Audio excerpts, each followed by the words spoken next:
porque você é um grande instrumento de Deus. Amém. E certamente vai ser assim na nossa vida hoje também. Em nome de Jesus. Amém. Amém. Boa noite. Obrigado, pastor Cláudio, pastora. Muito bom estar aqui novamente. Vim aqui, ainda estava, acho que foi meu último ano à frente do trabalho com a juventude lá em Marília. E foi o ano que eu transicionei para Bauru, onde nós estávamos com algumas células ali, a fim de plantar a igreja. E é lá que nós estamos há 3 anos e meio, aproximadamente. E aí, recentemente agora, nós fomos para Dubai, para Israel, e aí conheci o pastor Cláudio lá. Rapaz, lenda demais, hein? Filipão, depois eu vou te contar cada uma que você não sabe, hein? Mas amém, Muito bom estar aqui com vocês, estar aqui novamente. Muito bom, nós gostamos muito mesmo, do mover profético da parte de Deus. Nós fazemos lá, desde Marília e agora também em Bauru, todos os anos nós fazemos aí a Semana da Virada, Alguns fazem semeando, outros fazem profetizando, mas o nome muda, mas a essência é a mesma, não é verdade? Então, nós gostamos muito, porque nós acreditamos muito, muito mesmo no poder da semente e no poder da palavra, Então, quero falar com vocês sobre o futuro, Nós sabemos que hoje a sua vida, ela é o resultado das suas escolhas e das suas sementes.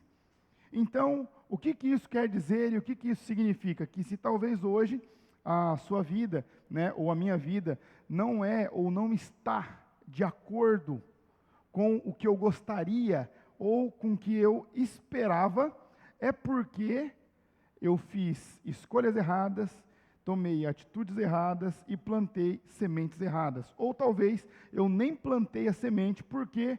Porque eu comi ela. Não é verdade? Então, isso acontece, com todo ser humano.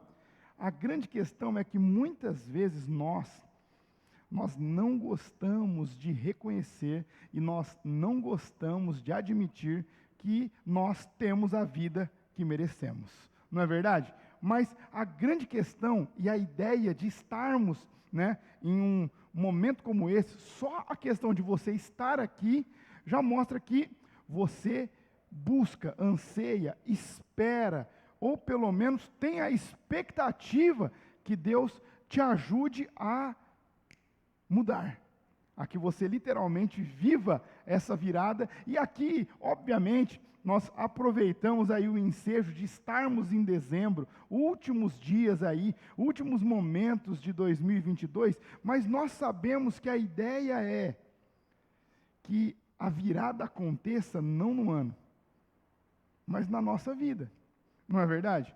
Por isso que eu quero trabalhar com vocês sobre o futuro ser um lugar. Muitas vezes nós achamos que o futuro ele é um espaço no tempo que ainda não chegou, mas quando chegar, eu vou me encontrar com ele. A ideia é que o futuro ele sempre foi um lugar, e nós precisamos caminhar em direção a ele. Por quê? Não dá para a gente ficar naquela música antiga, secular, que... Cadê os músicos aí para me ajudar? Quem canta aquela música lá que fala, deixa a vida me levar, como que é? Quem canta essa música aí, Zeca, olha, o pessoal está sabendo demais, mas foi pegadinha, gente, estou brincando. Brincadeira. Mesma coisa no aniversário, quando você fala assim, alguém tem um isqueiro aí para acender a vela? Opa, Quem anda com um isqueiro no bolso, não é verdade? Mas é brincadeira. Olha só, mas a ideia dessa música, ela é o quê? Ela é literalmente assim, vamos ver o que vai dar. Que ideia deu. Mas nós que somos cristãos, nós que temos a Bíblia, nós que temos a palavra de Deus como base, como ensinamento, como bússola, como direção, nós não fazemos isso. Por quê? Porque o Senhor, Ele nos ensina os princípios que devem ser praticados e cumpridos por nós, para que nós possamos colher as promessas que estão estabelecidas. Então, se você pode abrir a sua Bíblia, por favor, em Gálatas, capítulo 6, a partir da parte B do versículo 7.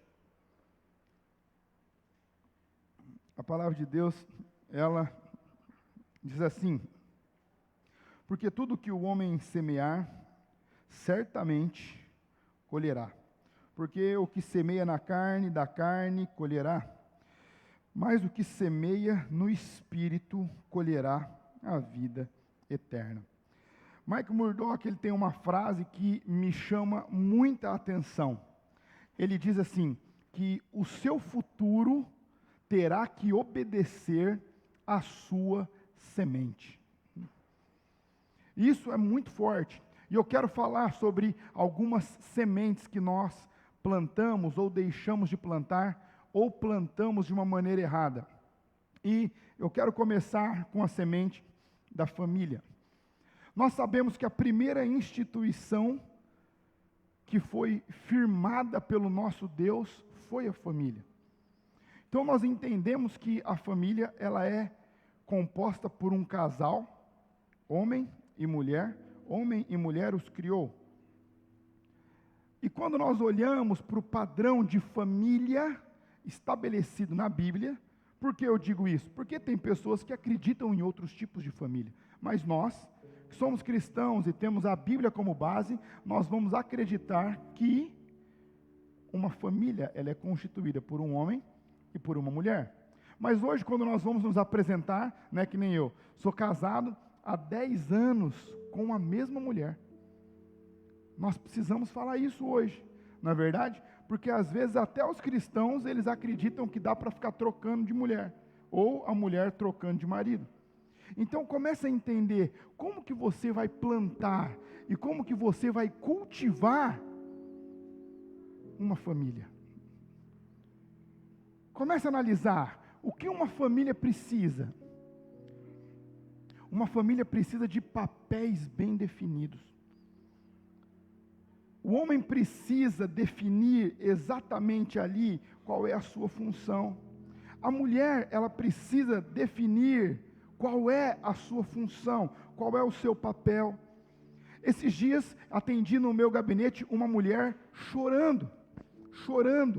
Olha só, vocês vão entender o que é disfuncional. Quando as funções não estão bem definidas. Ela chorava compulsivamente. Eu atendi ela e falei assim, como eu posso te ajudar? E ela falava assim, pastor, a minha mãe, ela foi mãe solteira. Ser mãe solteira hoje é difícil. Há 30 anos atrás, era muito mais difícil. E aí ela falou assim, pastor, e minha mãe, hoje ela é casada, ela tem uma família, ela é membro da nossa igreja com a sua família, e eu estava aconselhando ela, depois aconselhei junto com o marido. E ela falou assim, pastor, e é muito difícil, porque a minha mãe, pelo trauma que ela teve do homem, ela me criou de uma maneira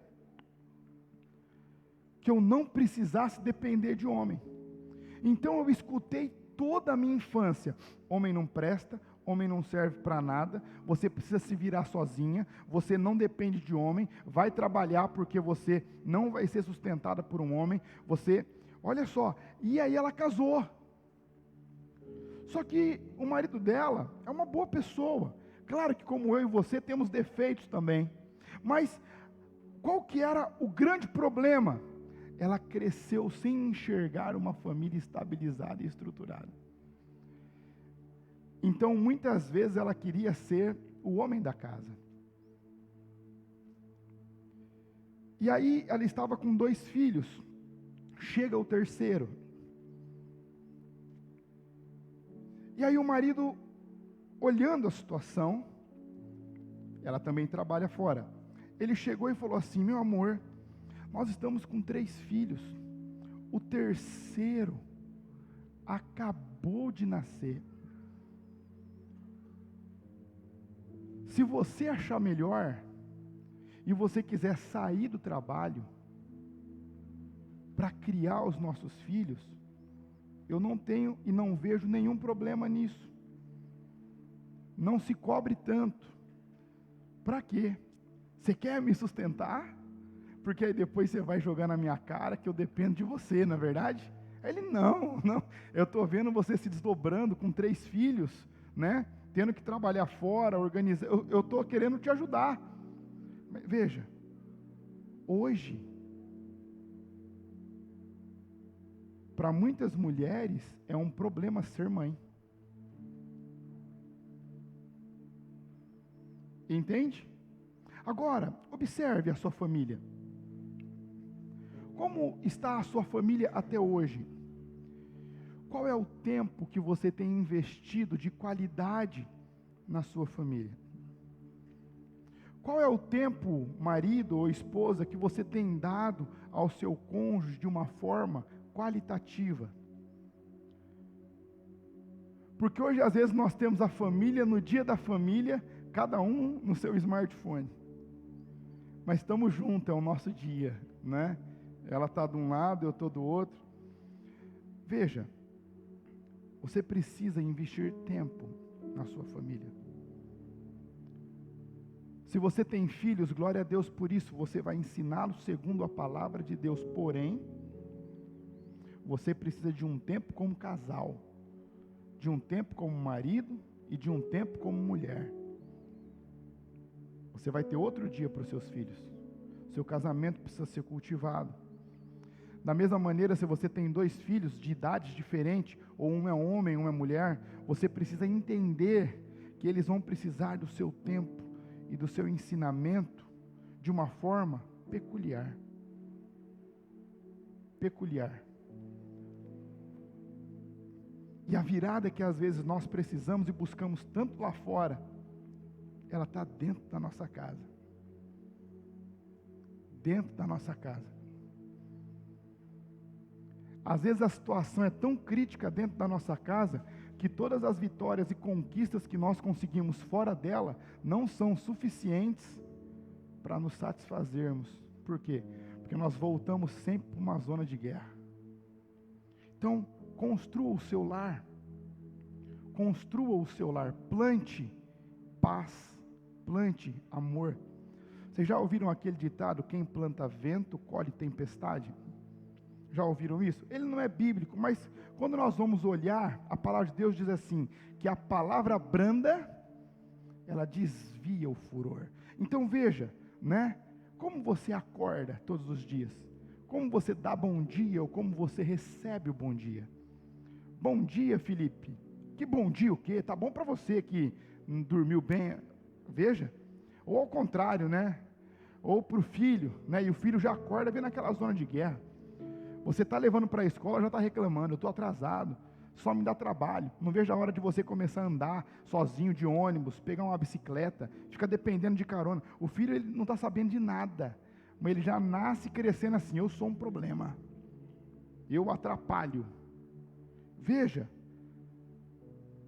comece a entender que a nossa forma profética de agir e a semente que nós vamos plantar para construir o nosso futuro, é logo quando a gente levanta. Com palavras, com atitudes, com sutileza, com delicadeza, com respeito, com cuidado, com amor. Por mais que tenham as adversidades e o problema, você está cuidando do seu bem mais valioso. O bem que dinheiro nenhum pode comprar. O segundo ponto que eu quero trabalhar com vocês é a sua emoção. Vou trabalhar alguns pontos, poderíamos trabalhar tantos e tantos. Emoções, insegurança, ira. Observe que nós temos que ter um cuidado para falar da nossa alma. Mas nós entendemos que da mesma maneira que o nosso corpo nos faz pecar, a nossa alma também nos faz pecar. Só que, às vezes, o jeito em que nós falamos vai gerar um bloqueio, mas eu vou dar um exemplo que vocês vão entender. Quantos aqui já ouviram falar que tomar muito refrigerante faz mal para a saúde? Vocês já ouviram falar isso? Quantos continuam tomando, mesmo depois que ouviram? É isso. Por quê? Porque não se tornou uma verdade para você. É apenas uma informação. Você tem a informação, mas essa informação é mais uma no meio de tantas. Isso não é verdade para mim. É a mesma questão do Evangelho. Muitas vezes nós sabemos, nós já ouvimos falar, nós só não tomamos aquilo como verdade para a nossa vida. Entende? Então, observa isso. As suas emoções, elas podem gerar coisas horríveis para você. Uma pessoa ser ansiosa não tem nenhum problema. Ela consegue controlar. Agora, quando essa ansiedade começa a ficar aguda, essa pessoa pode vir a ter uma úlcera, uma gastrite, ela pode ter um derrame, porque ela fica muito acelerada, aí essa aceleração faz ela ficar nervosa, ou ela pode ter um infarto, porque ela fica compulsivamente ansiosa, entende? Ou a tristeza, não é problema nenhum ficar triste nisso. Nós sabemos que às vezes a depressão precisa de uma ajuda médica, precisa de um remédio, precisa de um acompanhamento com um psicólogo. Só que veja, se você vai aceitando, você vai entrando dentro de um buraco. E depois você não quer mais sair. Então observe isso. Como você tem cuidado das suas emoções? Como você tem cuidado do seu humor? Como você tem cuidado dos seus sentimentos? Como você tem cultivado? Qual a semente de futuro você tem plantado neles? Porque observe que nós estamos falando, e eu tenho escutado muito isso, e eu acredito nisso, que 2023 vai ser um ano de um romper do Evangelho no Brasil e nas regiões do Brasil, de uma forma jamais vista. Mas veja bem, que quando nós falamos isso no coletivo, é muito bonito, mas quando nós olhamos o individual, às vezes acabei de falar com um pastor que estava conversando com ele aqui, um pastor sensacional, ele hoje, sem falar com ninguém, entregou o ministério que ele construiu ao longo de 18 anos,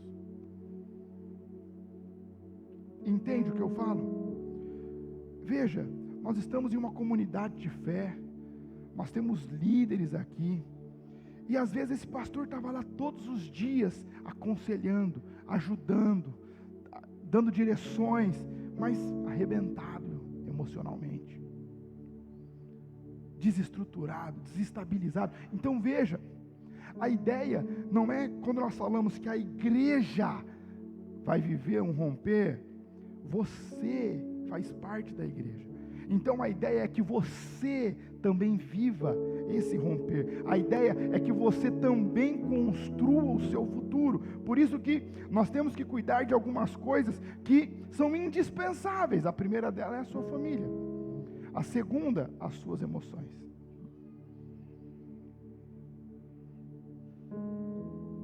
O excesso de passado vai gerar a depressão, que pode culminar em um suicídio. Mas também o excesso de futuro vai gerar uma crise de ansiedade que talvez você não consiga controlar. E aí tem os fatores externos. Isso pode culminar num vício de álcool, num vício de drogas. Por quê? Você é ansioso, você vai querer, ou na comida, né? Você vai querer descontar isso. Então veja, cuide dessas coisas. Aprenda a construir um futuro saudável. Porque às vezes as pessoas, elas estão tão obcecadas pelo trabalho, ela está tão obcecada pela sua carreira profissional, ela está tão obcecada pela sua carreira acadêmica, aqueles que querem viver prestando concursos que são melhores e mais bem remunerados do que o que eles estão, e eu preciso fazer mais um mestrado, e eu preciso fazer mais um doutorado. Ei, veja, estude, aprenda, cresça, mas não a qualquer preço. A sua família não pode ser sacrificada por isso.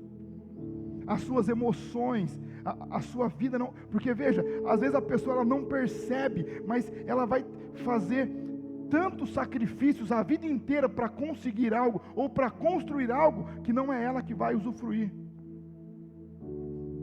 Bauru ainda não, uma igreja ainda modesta, em ascensão, mas em Marília atendi tantas viúvas, em pleno vigor, que alguns homens depois começaram a brincar: ó, cara, você está trabalhando demais, você não está cuidando da sua família, você não está cuidando do seu corpo, você não está cuidando das suas emoções, da sua saúde, daqui a pouco você vai deixar um patrimônio à mulher para outro cuidar. E esse outro vai chegar, não vai ter nem o trabalho de ter que conquistar, porque você já conquistou tudo, só deixou aí. Equilíbrio. Equilíbrio. Para o cristão viver uma vida em plena abundância em todas as áreas, ele precisa aprender a ter um equilíbrio. Ele precisa aprender o momento de trabalhar, ele precisa aprender o momento de ser família, ele precisa aprender o momento de cuidar das suas emoções, ele precisa aprender o momento de cuidar do seu corpo. Observe que muitas vezes, eu mesmo, há 1 ano e meio atrás, na pandemia, plantando igreja, eu engordei 20 quilos em Bauru. 20 quilos. 20 quilos, e estava lá. Ano que vem vai ser um ano do derramar do Espírito. E foi. Meu Deus, quantas famílias foram alcançadas, quantos jovens foram libertos. Batizamos 300 pessoas.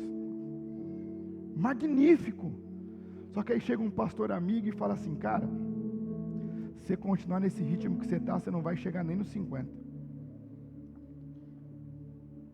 E a culpa não é de Deus, não. É sua. Entende? Sem trabalhar, meu Deus, não tinha horário. Virava noites. Não dormia direito, comia tudo errado. Entende? Então veja, se nós estamos falando que o seu futuro vai ter que obedecer à sua semente, que tudo que o homem plantar, certamente ele vai colher, nós temos que olhar, só que muitas vezes esse texto ele só é usado para o que é bom, ou às vezes a nível financeiro. Olha, se você plantar 100 é a sua semente, mas se você plantar 1000, você vai colher mais, e não é mentira, ok, mas a ideia é que o contexto desse texto aqui, ele está falando de todas as ações de um homem, não só na questão financeira. Então veja, qual é a família que você quer para 2023? Qual é o casamento que você quer em 2023? Se você aprender a cultivar o seu casamento, você vai viver em lua de mel. Se você cultivar os seus filhos, você vai viver em uma zona de paz. Se as emoções forem estabilizadas, se a rotina for estabilizada. Agora veja, qual é o ano de 2023 que você quer para você? O que você espera dele? Eu acredito que nessa noite o Senhor me trouxe aqui para dizer para você que existem sementes que você não pode mais plantar. Existem sementes que você plantou que fizeram muito mal para você, muito mal para sua família. Mas é o momento de você começar a plantar outras coisas. É o momento de você começar a plantar coisas que realmente estão para aquilo que você quer construir. Observe que a maioria das vezes a resposta dos nossos problemas somos nós. É a nossa atitude. É a nossa atitude. Então veja, um jovem, 26 anos, abriu uma empresa agora, está feliz da vida. E ele chegou para mim: pastor, estou tão feliz. Eu falei: sério, cara, sério. Uns 2 meses atrás ele tinha vindo me pedir conselhos financeiros, porque ele estava enrolado. Eu falei: cara, que bênção, né? Que legal, você está feliz, está dando certo? Está dando certo, pastor. Acabei de comprar um carro. Eu falei, que legal, né? E ele falou, comprei um carro importado. Eu falei, sério? Eu falei, meu Deus. Aí eu falei, cara, mas posso fazer uma pergunta assim, né? Como seu pastor, como é que você pagou esse carro? Porque uns 2 meses atrás você veio pedir conselho para mim que estava desorganizado financeiramente. Não paguei, financiei tudo. Eu falei, pelo amor de Deus. E ainda tem uns que colocam, né, atrás do carro assim, foi Deus que me deu, não é verdade? Eu não sei se o carro ou se o carnê para pagar. Mas, ei, entenda. Aprenda a fazer uma boa gestão financeira. Pare de pagar juros. Para de pagar juros.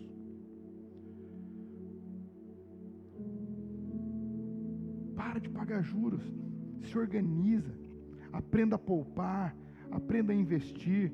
Se é uma casa, até vai. Mas carro, um bem que deprecia, um bem de risco, seguro caríssimo, IPVA caríssimo, e ainda a parcela do financiamento. Sabe quando uma pessoa dessa vai se desenrolar financeiramente? Nunca. Vai entrar ano e sai ano. Não vai aprumar. Por quê? Está plantando a semente no lugar errado. Está plantando a semente no lugar errado. Então veja, nós estamos falando de construir um futuro. Nós estamos falando de ter 2023 excepcional. Sabe por que a igreja perdeu muito tempo? Por quê? Porque ela não foi sábia no modo de plantar.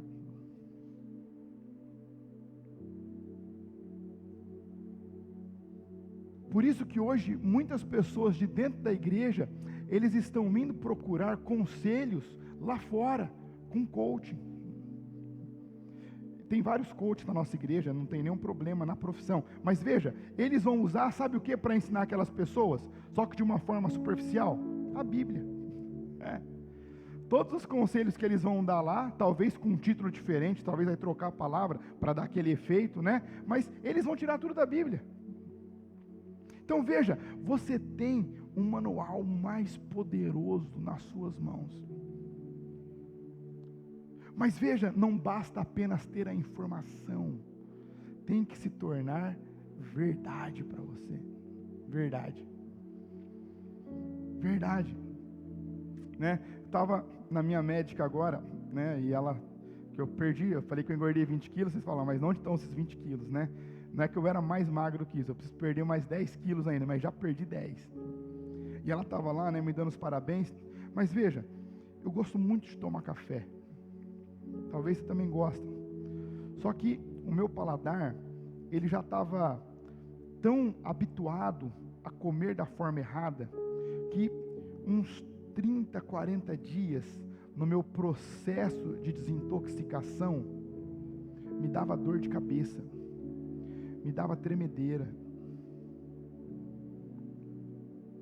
Eu achava que minha pressão ia cair, escurecia os olhos. Mas por quê? Porque eu estava totalmente intoxicado. O meu corpo tinha aprendido a viver da forma errada. Então veja o que eu estou falando para você. Talvez as nossas sementes foram plantadas de uma maneira tão errada que o nosso corpo se acostumou a viver. Aí o seu casamento, ele não está bom, mas você vai falar assim, pelo menos o meu marido não me trai. Você acha que essa é uma família que Deus quer? Você acha que essa é uma família segundo o coração de Deus? Você acha que essa é uma família que vive em abundância? Pelo menos meu marido não me agride. Meu Deus. Não. A sua família precisa ser o melhor lugar da terra para você estar. A sua casa precisa ser o lugar onde todos queiram estar. Eu posso afirmar para vocês, né? Fala a verdade, pastor Cláudio. Dubai é bom, não é? Bom demais. Israel, demais, mas eu queria voltar para minha casa logo. Meu Deus, eu preciso voltar para minha casa. Não é que a minha casa é melhor esteticamente, não tem o luxo de Dubai, não tem a riqueza de história que Israel tem, mas ela foi cultivada de uma maneira para que a minha família queira estar. Entende? Então, a sua casa tem que ser o lugar que o seu marido, ele não vê a hora de acabar o último momento do trabalho, porque ele quer voltar para a sua casa. E você, se trabalhar fora, também. Mas se você estiver sendo mãe, ei, eu falo isso onde eu vou pregar, não é pecado ser mãe, não é errado ser mãe, né? Porque hoje, às vezes, o que o movimento ativista está falando é assim: se você está sendo mãe, você está dedicando seu tempo a ensinar os seus filhos, você não presta para nada. Não, isso é uma mentira. Isso é uma mentira. Se você tem essa oportunidade, meu Deus, seus filhos vão te agradecer tanto. Você vai estar criando memórias para ele. Se precisa trabalhar também, não tem nenhum problema, você vai ajudar. Eu sei disso. Mas veja, não tem nada de errado em você ser mãe. O que você é? Mãe? Ah, não faz mais nada? Não, ela faz muito. É mãe. Eu me lembro quando a minha esposa ela chegou, ela também, infelizmente, teve essa experiência de divórcio na casa dela. Nós tivemos o primeiro filho, nós tivemos a nossa segunda filha. A nossa segunda filha, ela veio especial. E aí, ela chegou um dia, né? A minha esposa é formada em arquitetura, ela é paisagista e também formada em design de interiores. E aí ela chega e ela fala assim: amor, eu não estou conseguindo dar conta da rotina, né? Eu tenho que trabalhar no escritório, eu tenho que supervisionar obras, né? Tenho que cuidar da Lara, tenho que cuidar do Cauã, ainda tem as coisas da igreja, eu não estou conseguindo. Aí eu falei para ela assim: o que você quer? O que seria melhor para você? Ela falou assim: eu não quero mais trabalhar, quero cuidar dos nossos, quero cuidar da Lara. Eu falei: isso vai te fazer feliz? Ela: muito. Aí eu falei: então pode parar. Mas o que a gente vai fazer? Que ela ajudava muito na casa, né? Aí eu falei assim: amor, a gente se readequa, corta, faz alguns ajustes, mas eu quero que você esteja feliz, eu quero que você esteja bem. Entende? Então nós temos que analisar isso, porque estava fazendo ela ficar triste, amargurada. A maior conquista dela não ia ser pegar um prédio maior do que o último que ela fez do projeto. Não era mais ter as placas esparramadas pela cidade porque ela estava fazendo aquela obra. Não era mais as pessoas chegarem e falarem assim: nossa, quem fez essa decoração? Quem fez essa combinação de paleta de cores? Nossa, quem fez essa arquitetura? Da onde veio essa ideia? Isso já não deixava mais ela feliz. Entende? Então você precisa analisar o que você está fazendo. No meu caso, eu tinha uma empresa, vendia peças para carro importado, né? Eu já não era mais feliz nisso quando Deus me chamou para o ministério, lá em 2016. Só que quando Deus me chamou para o ministério, ser pastor naquele momento representava para mim, fisicamente, humanamente falando, abrir mão de muita coisa. Só que eu queria ter a abundância de Deus para mim. Às vezes a abundância de Deus para você é que você feche muitos negócios, que você ganhe muito dinheiro. Essa é a abundância de Deus para você, talvez. Mas para outras pessoas, a abundância de Deus aqui essa noite é a sua casa estar em paz, sair da zona de guerra, sair da zona de conflito, entende? Para outros aqui, a zona de abundância é você não ter mais fobias, você não ter mais crises, você não ter mais pensamentos suicidas, você não ter mais pensamentos de vícios. Ei, veja, é um mesmo Deus que trabalha na sua multiforme sabedoria. A ideia é que nós temos que entender que o futuro vai ter que obedecer à semente que nós estamos plantando hoje. Qual é a semente que você quer plantar hoje? Aquilo que você quer colher no próximo ano ou nos próximos anos, você vai precisar plantar hoje. Pastor, mas eu plantando hoje, amanhã eu já vou colher os frutos? Não. É uma semente. Você vai plantar ela, você vai regar ela, você vai cultivar ela. Ela vai começar a crescer, vai virar uma árvore, mas daqui a pouco ela vai dar o seu fruto. Só que a grande questão é: pastor, mas não vai demorar? Pode ser que demore um pouco, porque é uma semente. Ah, mas então eu não vou plantar. Se você não plantar, não vai demorar. Nunca vai acontecer. Aí você precisa escolher o que você quer. Mas a grande questão é essa. Porque muitas vezes uma vida cristã, ela não consegue romper e ela sempre anda em círculos, porque as pessoas não entendem a questão da lei da semeadura. Ela plantou 10, 15, no meu caso, 20 anos coisas erradas. Talvez você plantou um pouco mais, talvez um pouco menos. Mas a grande questão é que quando você tem uma convergência, você se converte. A lógica é o quê? Você vai começar a partir de então plantar coisas boas, certo? Só que o que nós temos que entender? Que tudo que um homem plantar, certamente ele vai colher. Só que e os 20 anos que ele plantou coisa errada? Pastor, mas Deus não perdoou? Claro que ele perdoou. Só que a Bíblia não diz que ele não vai tirar a consequência do seu pecado. Entende? Agora veja, você vai começar a plantar coisas boas em todas as áreas da sua vida. Só que quando acontece uma colheita ruim, o que uma pessoa fala, em uma frase clássica, para a gente caminhar para o final: eu vou voltar para o mundo, porque quando eu estava lá, tudo dava certo, agora eu me converti, parece que está tudo dando errado. Não é que está dando errado, você está colhendo o plantio da sua vida.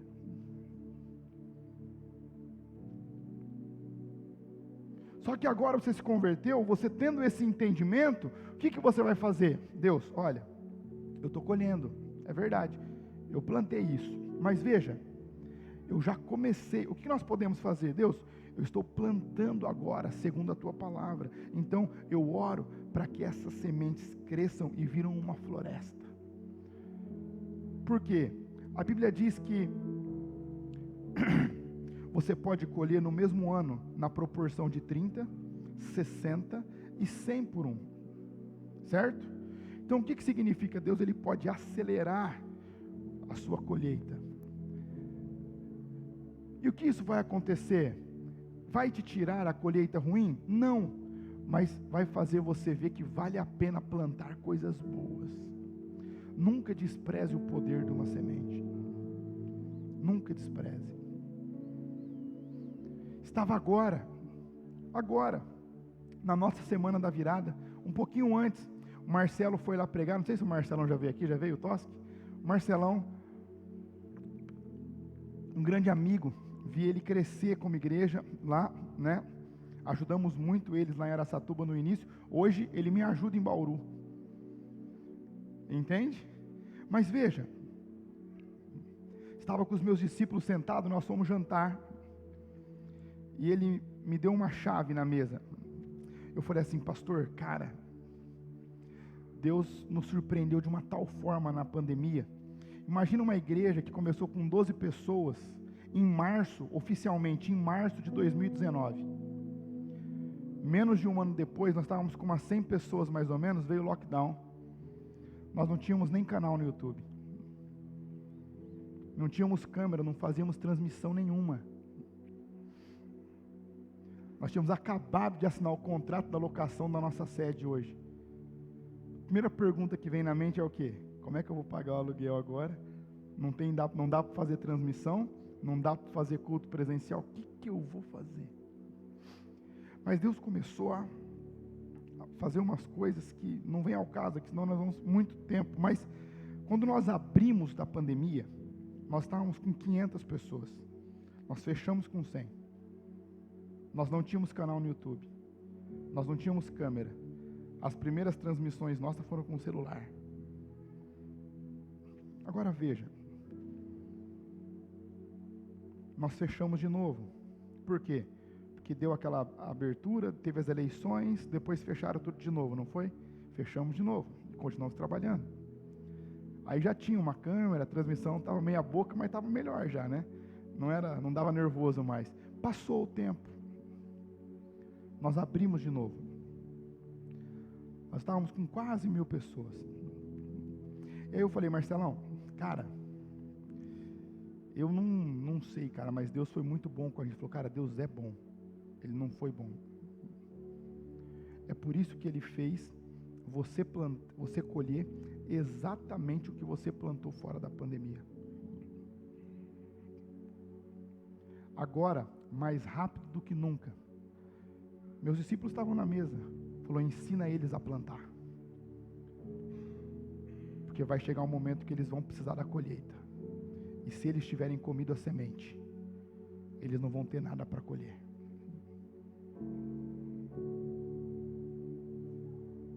É por isso que Davi fala assim, eu fui moço, hoje eu sou velho, mas eu nunca vi. Você pode falar assim, eu nunca vi. Foi isso que ele disse, eu nunca vi um justo desamparado, ou a sua descendência mendigar o pão. Sabe por quê? Porque o justo planta. Como ele sabe que a pessoa é justa? Pelo estilo de vida dela. Como você sabe que alguém é justo? Pelo estilo de vida dela. E ele diz, eu nunca vi. Nós estamos falando de uma pessoa que foi rei em Israel, que ele via todos, o mais rico e o mais pobre. Ele via todo mundo. Ele viu o exército, ele via os trabalhadores, ele via os que estavam na lavoura, eles viam que fazia comércio, ele via tudo. E ele fala assim, eu fui moço, hoje eu sou velho, mas eu não vi o justo desamparado, nem a sua descendência mendigar o pão. É por isso que nós temos que prestar muita atenção no que nós estamos plantando. Nós temos que prestar muita atenção em qual semente nós estamos semeando. Por quê? A colheita de hoje, nós não precisamos ser profeta. Você sabe o que você está colhendo. Você está colhendo exatamente o que você plantou. Exatamente. Agora, você pode mudar o seu plantio hoje, para que você colha um futuro melhor, um futuro estabilizado, um futuro de paz, um casamento bem-sucedido, filhos servindo a Jesus, bem casados. Você vai ver a sua descendência prosperando. Por quê? Porque você plantou. Você plantou. Poderia falar várias coisas para vocês, mas isso tem queimado demais no meu coração. Nunca despreze o poder de uma semente. Pode ser um pedido de perdão. Pode ser um alívio para quem está desesperado. Pode ser uma oferta. Pode ser uma palavra. Pode ser uma conexão. O que você plantar, certamente você vai colher.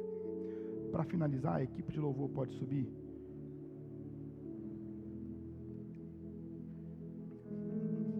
Tem um rapaz que passou muita dificuldade na vida dele. É ovelha nossa também. Sofreu muito, perdeu muito dinheiro. Mas ele tinha um fornecedor que, mesmo ele devendo, o fornecedor falava assim: olha, eu vou te dar a mercadoria para você não quebrar, e aí você me paga o que está para trás, fechou? Aí fica uma conta nova. Fechou? Fechou. E ele ajudava. E foi assim por um tempo. Até que ele conseguiu, acertou um produto lá, explodiu. Ficou gigante. Na pandemia, esse fornecedor que ajudou ele muito tempo, quebrou.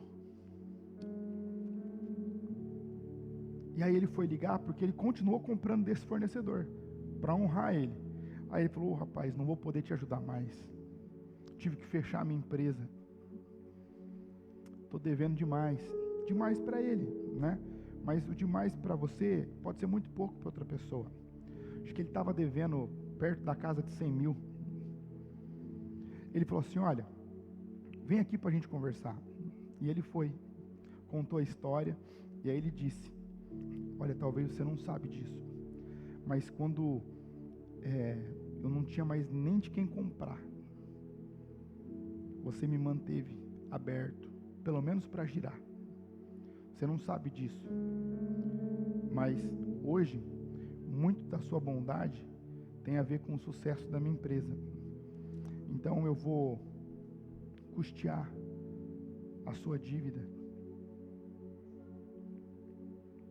e você vai continuar trabalhando, porque você plantou na minha vida. Então agora você vai colher. Entende? Tudo que o homem plantar,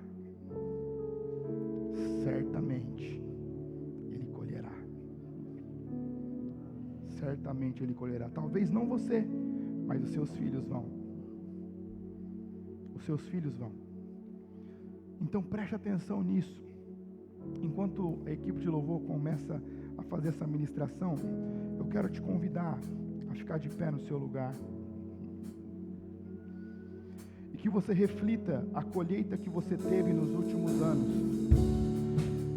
Mas que você olhe para o futuro que você quer chegar. E que você comece hoje, essa noite, a fazer essas sementes serem plantadas. Se você tiver que pedir perdão, se você tiver que perdoar, se você tiver que pagar uma dívida, se você tiver que perdoar uma dívida, se você tiver que se retratar com seus filhos ou com seus pais, mas faça hoje, faça hoje, faça hoje, porque tudo que o homem planta, certamente ele colhe, em nome de Jesus.